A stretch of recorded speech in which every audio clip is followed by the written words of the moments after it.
Bienvenue Houria. Merci Sadek, de m'inviter. je rappelle que vous êtes juriste, président de la coalition marocaine pour l'eau, COALMA, et gouverneur au Conseil mondial de l'eau. On va parler d'eau, de ressources hydriques, de tensions aussi, puisqu'on fait partie, a priori le Maroc, on est dans le top 30 des pays qui sont confrontés à ressources hydriques relativement importants. Mais il y a une petite actualité que je voulais un petit peu échanger avec vous, parce que vous êtes venu il y a un peu plus de 6 mois. Et à cette époque-là, les réseaux sociaux, les opinions numériques, débattaient, commentaient l'affaire d'une députée d'un parti politique qui avait été perçue, en tout cas des photographies, des photos qui ont circulé, dévoilées, parce qu'il avait pour habitude et pour principe de porter le voile. Ça, c'était il y a 6 mois. Et là, aujourd'hui, en recevant Houria Tazi Sadek, en préparant l'émission, je dis, il y a une autre affaire. Là, c'est pas une histoire de voile, mais c'est une histoire d'une personne, d'un député parlementaire qui aurait, j'ai bien dit aurait pour l'instant, fraudé lors d'une épreuve du baccalauréat. Qu'est-ce que ça vous inspire, vous, ça, Pourquoi vous dites qui aurait fraudé? Qui aurait fraudé, parce que en préparant l'émission, jusqu'à votre venue d'ailleurs, il n'a pas encore confirmé le fait, qu'il avait fraudé. Donc j'ai dit aurait fraudé. Comme présumé, donc je ne sais pas. Comment se fait la preuve de la fraude au bac? C'est pas le fraudeur qui le reconnaît. C'est le surveillant qui attrape le fraudeur. Alors, est-ce que le surveillant reconnaît avoir fraudé et avoir ou en tout à cas sa possession 3 téléphones portables, parce que c'était ça en l'occurrence? À l'institution, est-ce qu'elle a reconnu que ce député a fraudé? Il ne faut pas attendre qu'il le reconnaisse lui. Donc, a priori, il y aurait eu fraude d'un parlementaire. Il avait en sa possession. Vous savez, je suis 3 portables, juste sur le avocat, je respecte la présomption d'innocence. Donc on va parler au subjonctif. Est-ce que ça vous interpelle? Est-ce que ça vous choque? Ou vous êtes totalement indifférente, Houria Tazi? Non, je ne peux pas être indifférente. Moi ça m'attriste. Ça m'attriste profondément parce que toute l'année, on l'a consacrée suite au discours de Sa Majesté à l'ouverture de la session parlementaire, où il a appelé au renouvellement d'un modèle de développement. Nous avons un député qui est chargé donc de contribuer à l'élaboration des lois et donc des programmes et des politiques nationales qui d'abord se bousculent sur les rangs d'un lycée avec des jeunes. Bon, ça, il a le droit, je veux dire, en candidat libre. Oui, d'accord, mais bon, de vouloir passer le baccalauréat. C'est-à-dire qu'on mériterait quand même, avec toute l'expertise qui existe au Maroc, vu la technicité, l'expertise nécessaire aujourd'hui pour contribuer à élaborer des lois qui vont gérer des secteurs souvent techniques ou sociaux, bien sûr, mais qui nécessitent de l'expertise. Je suis triste de voir que nous avons encore ce niveau-là, pendant que des expertises existent partout. Ça aurait été moins grave pour vous d'apprendre que ce soit des jeunes qui étaient pris la main dans le sac, ce qui s'est passé d'ailleurs par le passé en train de... Pour vous, il faut faire une différenciation entre... Il y a deux façons d'aborder le sujet. Est-ce qu'on parle de la triche d'une manière générale ou on parle d'un député? C'est quand même une situation particulière. Maintenant, d'une part, donc, il y a cet élément-là, du niveau, parce que moi, c'est quelque chose qui me dérange quand je vois qu'on a énormément d'expertise au Maroc et que nos partis politiques n'ont pas su la tirer pour qu'ils s'impliquent davantage dans la chose publique et notamment dans tout ce qui, si vous voulez, organise la vie en société. D'une part. La deuxième chose qui me dérange, c'est qu'il représente quand même un parti. Alors, un parti qui a basé toute sa campagne électorale sur la probité, sur l'exemplarité. Et encore, on a un événement qui contredit tout cela. Est-ce qu'on ne doit pas finalement considérer que... Vous allez sur le terrain politique, vous, Pourquoi par pas? rapport à ce sujet de fraude d'un député à une épreuve du baccalauréat, se dire, on va le citer, c'est le Parti Justice et Développement. Mais c'est un député, il représente un courant. Mais vous allez quand même sur le terrain, vous dites, voilà, mais ce député appartient à une formation politique, en l'occurrence le PJD. Obligé, donc du coup, nous sommes obligés de le rappeler. C'est doublement plus grave pour vous? C'est ce que tu es en train de dire?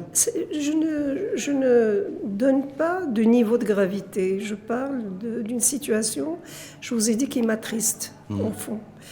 Et donc, il y a cette appartenance donc, à ce mouvement, à ce courant politique. Est-ce qu'il ne devrait pas finalement reconnaître que nous sommes des êtres humains et que nous pouvons faire des erreurs et que l'erreur est humaine, y compris celle de tricher. Et qu'on arrête de piocher dans tout ce qui est liberté individuelle, refuser ceci et cela. Je crois qu'il serait temps de revoir tout le référentiel en termes de codification de la société. Il serait temps. Juste une dernière petite question là-dessus, parce que je rappelle, vous êtes essentiellement là, et avant tout là d'ailleurs, pour parler de l'eau, de ce salon international qui s'ouvre. Je ne m'attendais pas du tout à avoir cette question. Oui, elle fait l'actualité, c'est sur les réseaux sociaux, Hawriyat Tazi qui est ultra connecté, vous êtes... Non, mais sur Facebook, vous êtes très présente sur les réseaux sociaux. Sur Facebook uniquement. Voilà, mais en tout cas, c'est...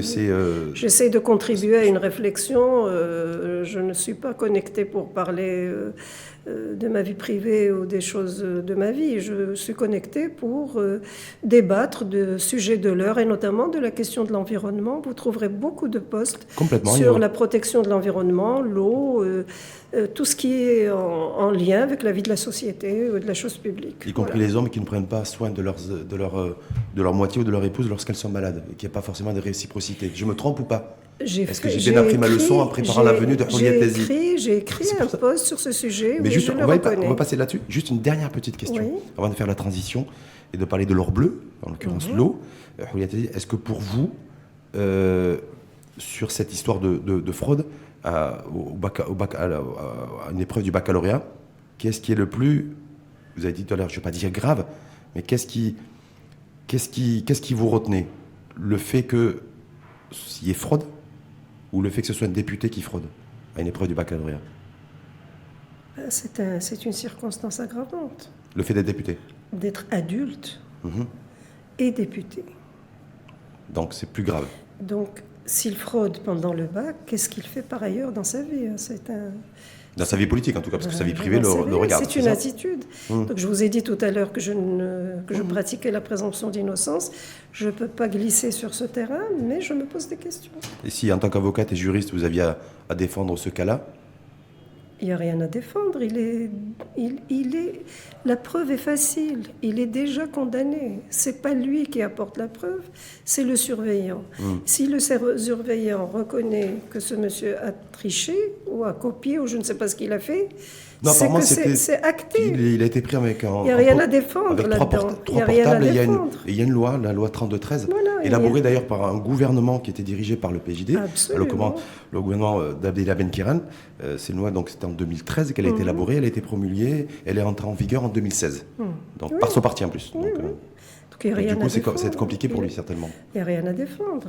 Il y a une loi, si la preuve est faite, parce c'est un flagrant délit. Donc, a priori, d'après ce qui circule comme information. Si c'est un flagrant délit, la preuve est faite et donc il est passible des sanctions prévues par cette loi.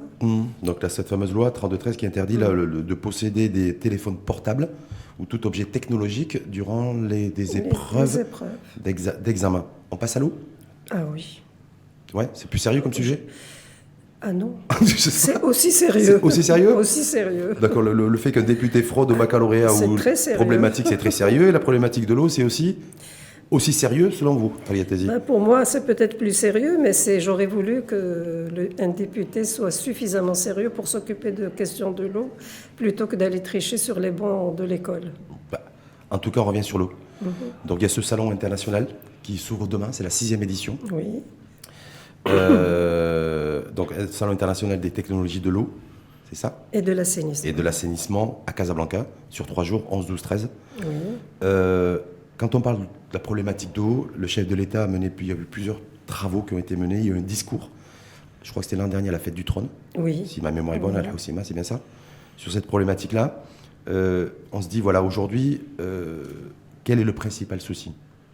Le fait qu'il n'y ait pas suffisamment d'eau, le fait qu'il y ait trop d'eau dans certains endroits et pas assez dans d'autres, le fait que l'agriculture ou d'autres secteurs d'activité comme le secteur industriel consomme beaucoup d'eau, n'optimise pas cette eau-là, la recycle pas, ou est-ce que c'est aussi le consommateur final qui ne fait pas attention, qui laisse le robinet ouvert toute la journée et qui fait qu'aujourd'hui on fait partie des pays au monde qui est confronté le plus aux tensions hydriques. Si Ben, pour vous comprendre voyez, déjà dans les premiers temps. ce que vous venez de faire, c'est Rachid. Oui. Vous m'avez offert les éléments d'un puzzle qu'il va falloir mettre ensemble pour Parce que avoir la tout le monde est solution. concerné en fait. Ben oui. Le consommateur, C'est- le fellah, tout le monde. l'usine, Le décideur, les pouvoirs publics, absolument. les partenaires, les secteurs Mais privés bien aussi, c'est sûr. ça en fait. Ah, mais bien sûr. C'est la question de l'eau doit obligatoirement être abordée selon une approche holistique. Alors, puisque vous avez abordé et rappelé le discours de Sa Majesté le Roi, moi j'ai trouvé que c'était un discours fondateur pour nous parce que il annonce le caractère prioritaire de la ressource en eau. Il dit en particulier l'eau. Donc c'est, si vous voulez, parmi les ressources naturelles, la question de l'eau est abordée en tant que priorité. Deuxièmement, je pourrais revenir à d'autres discours, et en tout cas à celui où il appelle au renouvellement du modèle de développement, où il met l'accent sur les défaillances du système institutionnel, et notamment en matière de questions sociales. Donc en fait, qu'est-ce qui s'est passé pendant ces 20 ou 25 dernières années?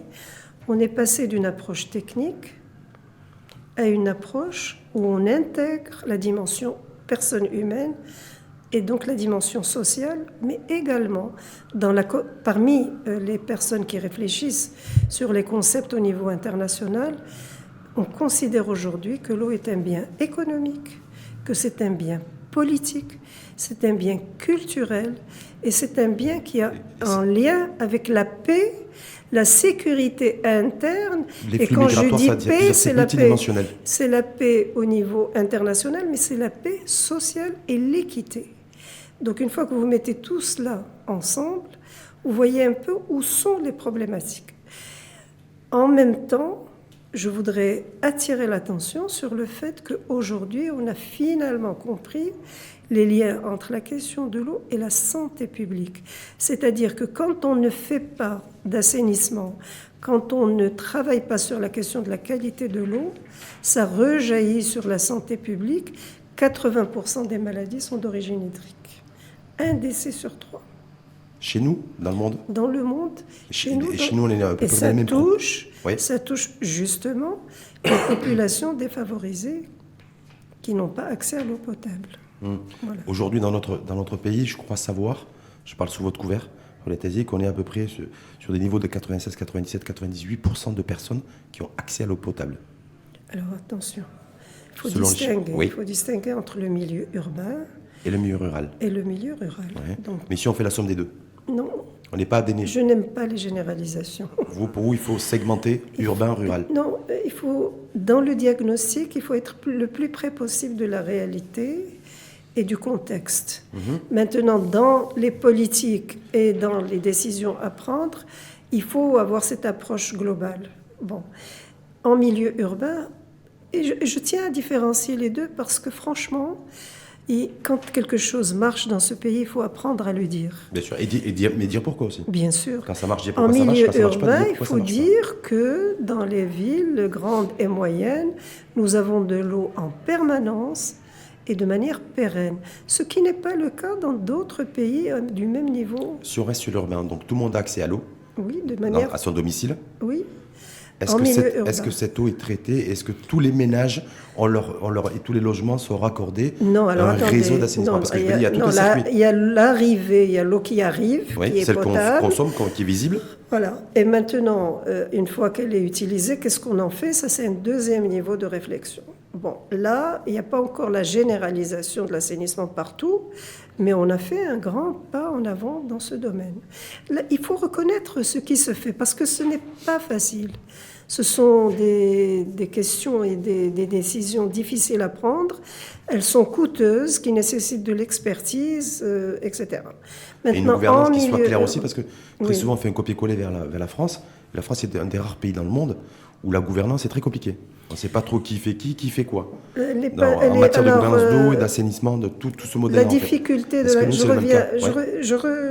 on ferme la parenthèse du milieu rural. En milieu rural, on est quand même passé de 14% de la population en 1994. Alors il y a un chiffre qui a été avancé par le dernier rapport de l'ONU, qui est de 65%. L'ONU, qui coordonne ce programme pour le milieu rural, parle d'accès à l'eau autour de 96%. 96-97%, c'est ce que j'ai avec le programme PAGER, c'est dans le monde rural. Ça dépend de ce qu'on met dans accès à l'eau. Là, c'est tout un débat technique. Maintenant, est-ce qu'une fontaine installée dans un... Alors ça, il faut savoir que ce n'est pas de l'eau à domicile. Hein. Oui. Mais c'est un point d'eau disponible pour des... Voilà, disponible, le plus proche possible pour les habitants, etc. Parfois, qui est coordonné, géré par une association des usagers de l'eau et distribué aux populations. Il y a toute une gestion autour de ces points d'eau. Donc c'est important de le dire. Ça, pour le rural, c'est important parce que un des points noirs, me semble-t-il, que ce soit dans l'urbain ou dans le rural, c'est le gaspillage et le fait qu'on ait de l'eau comme ça qui coule. Quand on prend l'exemple ce que vous venez de prendre, une fontaine dans le monde rural qui est située ou gérée par une association ou peu importe, qui n'est pas très loin d'habitations et d'habitants, très souvent on voit de l'eau qui coule en continu. Alors d'un côté, c'est un accès collectif à de l'eau, il y a de l'eau potable, mais d'un autre côté, c'est de l'eau qui se perd, c'est à la fois du gaspillage et du... Absolument. Ça, c'est pas généralisé d'abord. Oui. Ça dépend de la gestion qu'on fait de ce point d'eau. Ça dépend. Donc, si cette gestion n'est pas correcte, n'est pas faite avec le suivi nécessaire, pas bien encadrée, et bien encadrée, forcément, et ça, c'est dommage parce que c'est quand même de l'eau potable qui arrive là. Non, parce qu'on se retrouve avec des populations démunies, défavorisées, qui ont un point d'eau collectif, avec de l'eau où il y a un gros gaspillage non recyclé, très souvent avec des odeurs désagréables et nauséabondes qui se dégagent dans ces endroits-là. Non, donc je veux dire, il y a tout un... Non, les odeurs, c'est quand il y a de l'eau déversée. Oui. Au bout d'un certain temps, vu ce qu'il y a autour, forcément, ça devient un lieu qui a de mauvaises odeurs. C'est normal. Est-ce que ça est plus problématique que l'eau qui serait gaspillée dans le secteur agricole, par exemple, ou le secteur industriel Il ne faut pas hiérarchiser. D'accord. Ce sont des problèmes de même niveau qu'il faut combattre de façon générale et urgente. Pour vous, il y a urgence aujourd'hui? Oui, aujourd'hui, il y a de l'urgence. Parce qu'il y a urgence au niveau mondial déjà? D'abord, il y a urgence... il y a des pays qui sont mieux dotés que d'autres. Même au Maroc, il y a des régions qui sont mieux dotées que d'autres. Mais qu'est-ce que vous voulez? S'il y a de l'eau là et qu'il n'y en a pas à 1000 km, on fait comment? Vous comprenez? C'est des charges en plus. Infrastructures pour faire le transfert et c'est des infrastructures lourdes, etc. Donc le problème, c'est la conscience que toute l'eau est importante et que toute l'eau dont nous disposons, surtout que notre eau à nous vient du ciel. S'il ne pleut pas, on n'a pas d'eau. On va parler peut-être du dessalement, ça c'est une autre affaire. Oui, c'est coûteux. Qui est optionnel et qui est en train de se développer progressivement chez nous. Il faut qu'on devienne, et de manière urgente, très attentionné à l'usage de cette eau. Et j'en appelle... Ça commence où et comment? Ça commence... Est-ce que ça commence par l'administration qui délivre des autorisations? Non, ça demande par le construction développement. d'un puits. Ça demande par le développement des connaissances. Ça commence par l'innovation, déjà, en amont. Se dire qu'il y a les capteurs qui existent et qui permettent, en tout cas, les petits objets connectés, technologies. Je crois que ça va faire l'objet d'ailleurs dans de votre conférence. Il y a un peu dans ce sens, et se dire voilà aujourd'hui, objets connectés qui peuvent permettre de faire des économies en eau pour le secteur agricole sans réduire les rendements agricoles. C'est ça en fait? Absolument, c'est ça. Il faut être dans cette logique-là aujourd'hui. C'est comment faire mieux avec moins. C'est-à-dire que le flah aujourd'hui, il faut qu'il devienne un flah 2.0. C'est ça en fait. 0.0, je ne sais pas, mais en tout cas, il faut... En tout cas, qu'il soit familiarisé avec les outils technologiques. Et je pense que sur le plan technique, on a fait des avancées importantes au niveau de l'expertise. On a montré que le Maroc sait faire, mais après, il y a l'aval. Comment cette eau est utilisée? par qui elle est utilisée, qui a accès, qui n'a pas accès, et quel est si vous voulez, le rapport à cette eau. Est-ce que véritablement nous sommes responsables par rapport à l'utilisation qu'on en fait? Et là, ça fait des années que je le dis, je pense qu'on doit absolument donner de l'importance à l'éducation, à la sensibilisation et budgétiser ça dans les budgets de l'État. Parce que pour vous, en fait, la principale mesure, vous dites, il y a urgence. Parce qu'au niveau mondial, voilà. Alors pour que cette urgence soit prise en considération par tout le monde, il faut que les gens, d'abord, aient la conscience. Je pense que la conscience est là. Mais il faut qu'ils sachent quoi faire, comment faire. Et c'est ça le problème. C'est avoir les bons réflexes, que ce soit l'agriculteur, que ce soit l'industriel, que ce soit le citoyen lambda chez lui. L'élu qui décide quoi faire dans tel endroit ou tel endroit. Vous savez que, par exemple, pour faire accéder une ville ou une périphérie de ville à l'eau, qui délibère pour prendre la décision? C'est la commune. Alors on revient à la question des élus. En fait. Ouais. On revient à la question des élus. Est-ce que nos élus sont formés pour comprendre les enjeux liés à l'eau, les questions techniques, etc. Parce que chez nous, l'ONE n'a pas la charge de tout ce qui est sur délibération de la commune. D'accord, c'est là où elle agit. Absolument, sur délibération de la commune. Mais ça veut dire quoi? Ça veut dire aussi que le citoyen lambda, s'il veut un raccordement à des réseaux publics d'assainissement, comme il y a partout, en tout cas dans beaucoup de pays, ne serait-ce qu'européens, il va falloir payer des impôts parce que tout ça a un coût. Et qu'il va falloir nécessairement... Mais vous savez que dans certaines factures, on paye déjà une taxe ce que j'allais vous dire. Avant d'avoir l'assainissement. Donc là, du coup... C'est déjà acté. Donc ça veut dire que dans le terme de fiscalité, parce que vous avez vu avec les assises fiscales qui sont déroulées au mois de mai dernier, il était question aussi de remettre un peu d'ordre dans la fiscalité locale. Et que là aussi, il va falloir clarifier également dans ce sens. Ce que ça va donner dans les faits, c'est important. Alors, il faut distinguer. Tout n'est pas fiscalité aussi. Dans la composition du prix et du coût de l'eau, on distingue entre le prix et le coût de l'eau. Tout n'est pas fiscalité, il y a autre chose. Mais c'est un service public. Oui, voilà. Qui n'est pas gratuit. Mais ce que j'essaie de dire, c'est que comment faire pour que cette urgence puisse nous rassembler et que ça devienne un projet national. Parce que je n'arrive pas à comprendre pourquoi, malgré tout ce qui se dit et tout ce qui se fait autour de cette thématique, on n'arrive pas à avoir l'impact qu'on souhaite avoir. C'est-à-dire que malgré tout ce qui se dit, tout ce qui se fait, très souvent, je vais vous dire, moi en préparant votre venue, je me dis que depuis 30-40 ans, on a travaillé sur l'offre et que cette question-là a toujours été prise à bras le corps. Mais c'était se dire, voilà, on construit des barrages.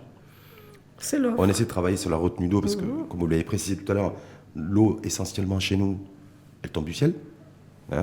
Donc, et là, aujourd'hui, on va sur le dessalement d'eau de mer. On va sur les zones non conventionnelles. Parce qu'on a des problématiques aujourd'hui où il y a des territoires qui connaissent des tensions plus fortes que d'autres, d'ailleurs. Se dire aujourd'hui, mais quelle est réellement la solution? Et qu'est-ce qu'il faudrait... On commence pas à faire quoi? La solution... Fabriquer plus de barrages? C'est un peu d'actualité. Je crois qu'il y en a 2-3 qui sont prévus. Oui, mais il n'y a pas... C'est-à-dire que les solutions doivent être diversifiées et contextualisées. Par exemple, vous prenez les provinces du Sud, il ne pleut pas. On ne peut pas faire autre chose que du dessalement. Et ça se fait. Et heureusement.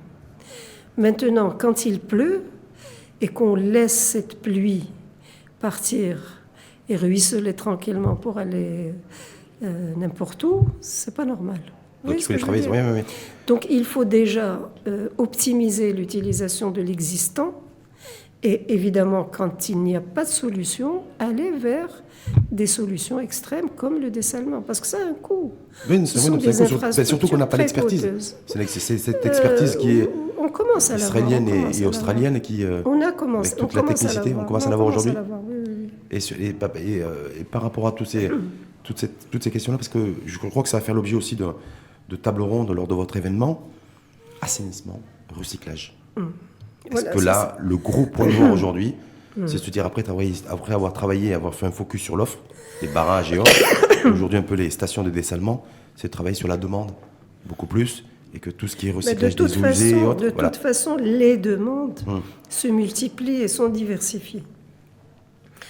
Et là, je pense que ça me donne l'occasion de rappeler, excusez-moi, Je vous en prie. que la question de l'eau est transversale et qu'elle doit être prise en considération dans toutes les décisions au niveau des politiques publiques. Je m'explique. On décide de développer une ville, schéma directeur, etc. Est-ce que le schéma directeur inclut la disponibilité de l'eau ou est-ce qu'on attend de finir pour aller la chercher de je ne sais où? Est-ce que c'est ça le plus important aujourd'hui ou c'est d'intégrer. C'est important, mais avoir un réseau d'assainissement qui permette d'avoir de l'eau potable de qualité. Voilà. Bon, tout le monde aujourd'hui s'accorde pour dire qu'on fait beaucoup d'économies en plaçant le double réseau en même temps, l'eau et l'assainissement. Ça n'a pas été fait. Maintenant, il faut que ça se fasse.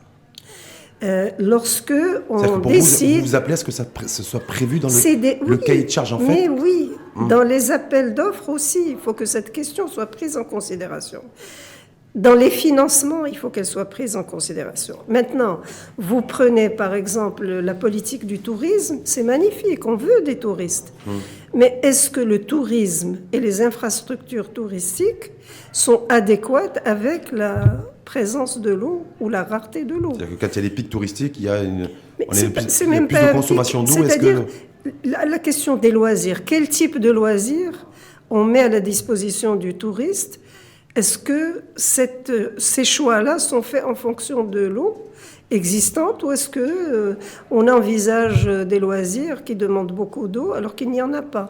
Cette manière d'aborder cette question devient indispensable. Et c'est là où je reviens à ma remarque de tout à l'heure, comment faire pour que tout le monde soit réellement non seulement conscient, mais passe à l'action, parce qu'il y a la conscience. Il faut passer à l'action pour intégrer cette dimension dans nos programmations et puis dans notre quotidien pour l'ensemble des citoyens. Est-ce que celui qui coordonne l'exécutif, c'est le chef de gouvernement? Oui.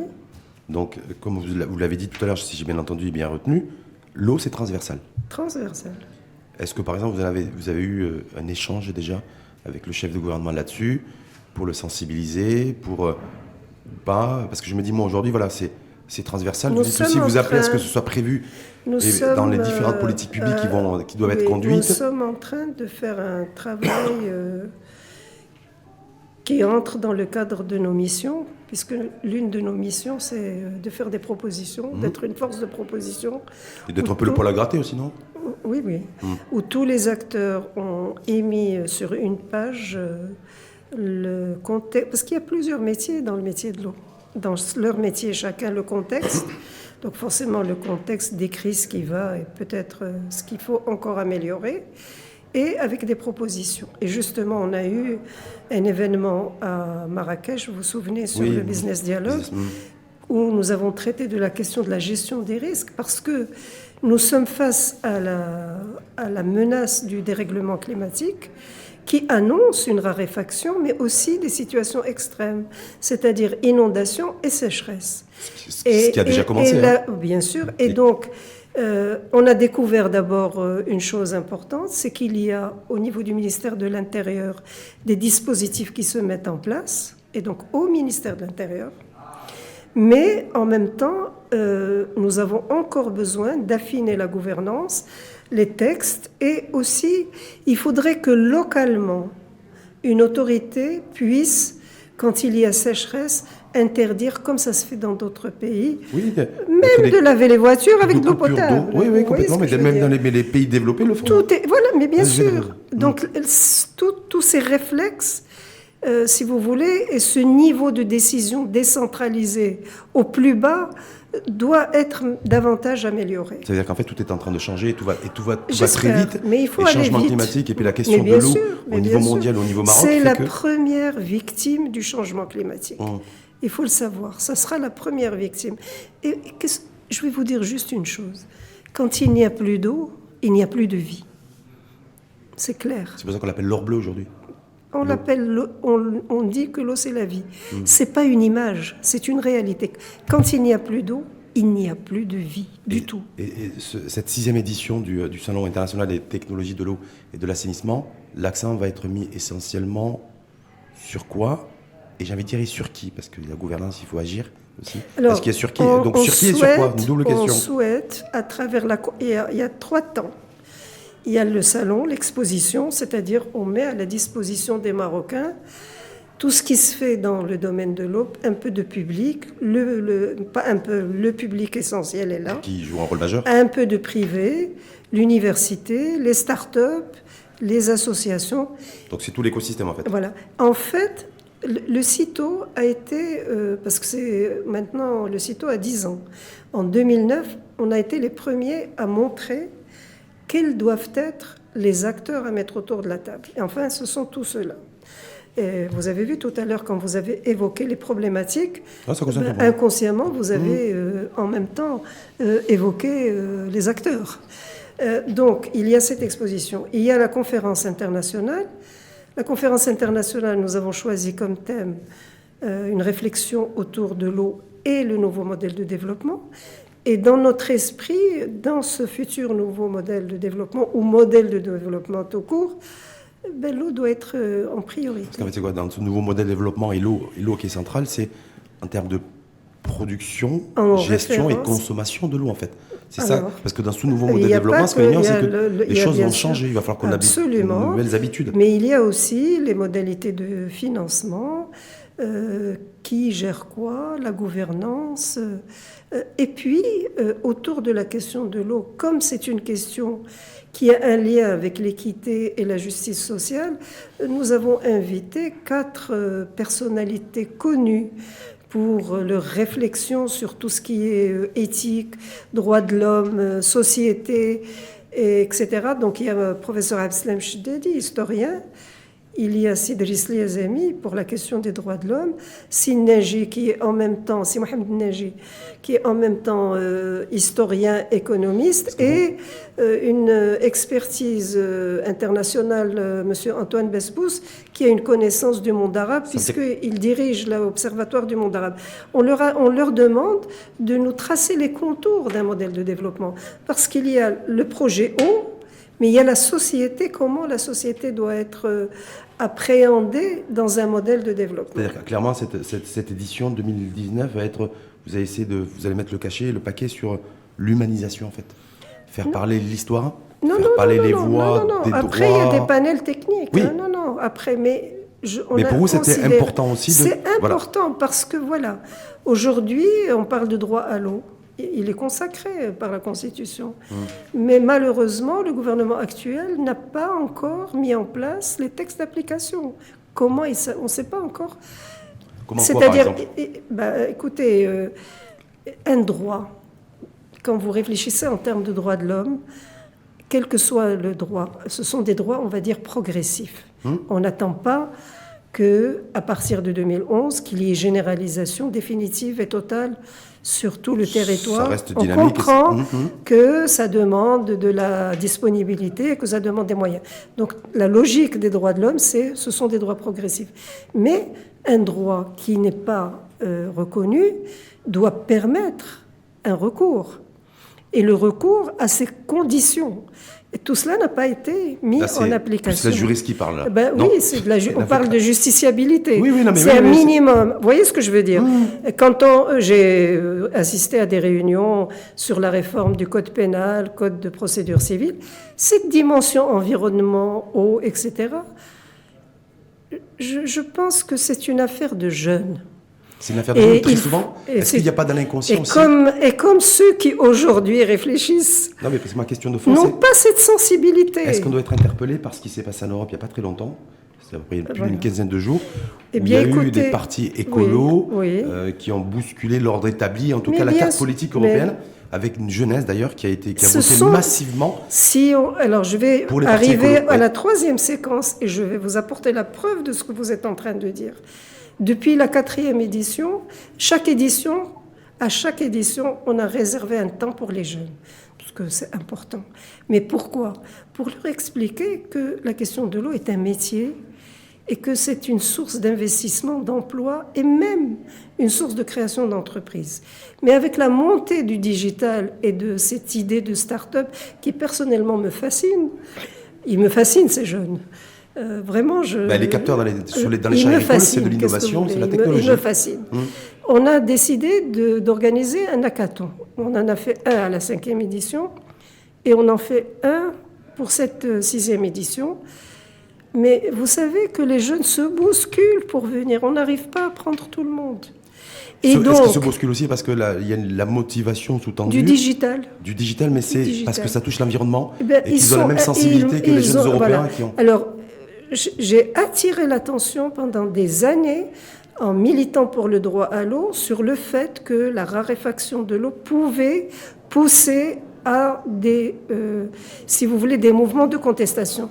Aujourd'hui, je dis, et je l'assume, que nos jeunes sont conscients pour la problématique environnementale et qu'il faut leur donner la place dans les instances de décision, sinon ils vont bousculer les choses à leur manière, et je ne sais pas comment.